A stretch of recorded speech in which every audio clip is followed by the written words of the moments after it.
Oke, selamat datang semuanya. Di pembahasan kali ini kita bakal kupas tuntas gimana caranya biar nggak tersesat di rimba pemasaran digital.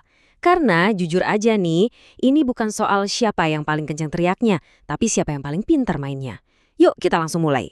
Anda pernah nggak sih ngerasa pusing sendiri lihat pilihan di dunia digital?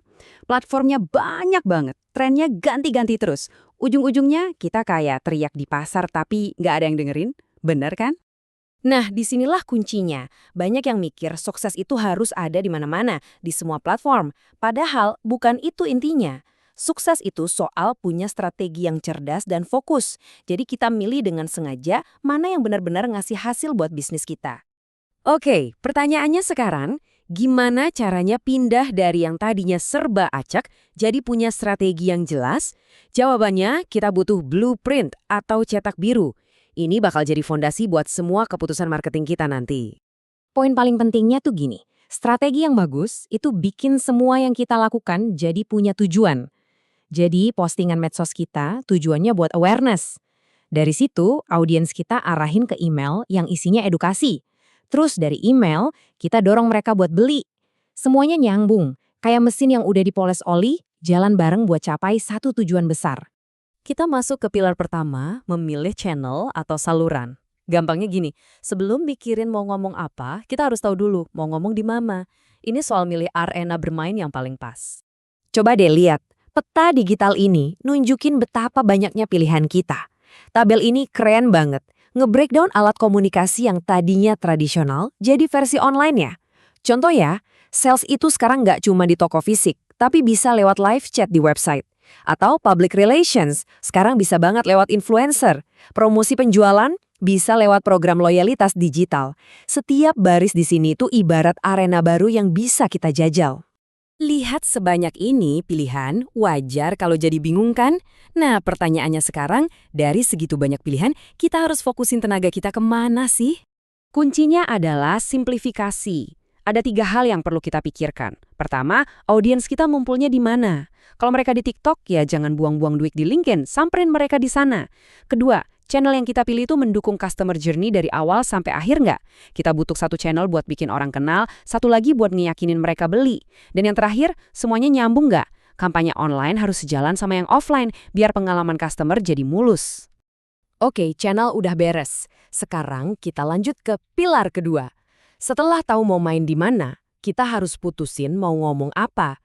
Anggap aja konten itu bensinnya, yang bikin mesin marketing kita jalan. Jadi, strategi konten tuh apa sih sebenarnya? Ini bukan sekedar bikin postingan blog atau video ya, tapi ini soal pendekatan yang terstruktur. Gimana kita pakai konten, mau itu tulisan, gambar, atau video, buat engage audience dan ngegiring mereka lebih dekat ke tujuan bisnis kita. Nah, ini ada alat bantu yang keren banget. Namanya matriks pemasaran konten. Ini bantu kita nentuin konten yang pas. Lihat deh, ada 4 kuadran. Menghibur, mendidik, menginspirasi, dan meyakinkan.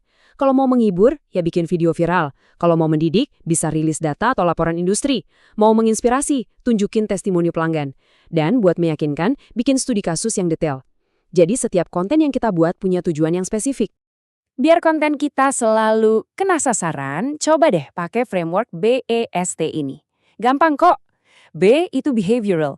Kontennya ngajak orang buat ngelakuin sesuatu nggak? Misal, klik link. E itu essential. Kontennya beneran ngasih solusi atau cuma nambah-nambahin suara doang? S itu strategik. Nyambung nggak sama tujuan besar bisnis kita? Terakhir, T, targeted. Udah pas banget belum buat target audiens kita? Kalau empat-empatnya jawabannya iya, konten Anda dijamin mantap. Nah, sekarang kita gabungin semuanya. Pilar 1 dan pilar 2. Jadi, ketika channel yang tepat ketemu sama konten yang pas, disitulah magicnya pemasaran digital terjadi. Bukan lagi serba acak, tapi udah jadi satu mesin yang terkoordinasi dan powerful. Kutipan dari Michael Porter ini pas banget buat nutup poin tadi. Intinya, semua orang sekarang pakai teknologi internet. Yang bikin kita beda dan lebih unggul itu bukan fakta kita pakai internet, tapi gimana cara kita pakainya. Strategi itulah yang jadi pembeda utamanya. Oke, sebagai penutup, saya mau kasih satu pertanyaan buat direnungan. Anda udah bangun mesin marketingnya, channel udah ada, konten udah direncanakan. Tapi, dunia digital itu kan berubah terus. Jadi, Pertanyaannya sekarang, strategi Anda itu kaku dan cuma buat bertahan atau justru lincah dan siap beradaptasi? Karena jawabannya itulah yang akan membedakan mana yang cuma baik dan mana yang luar biasa.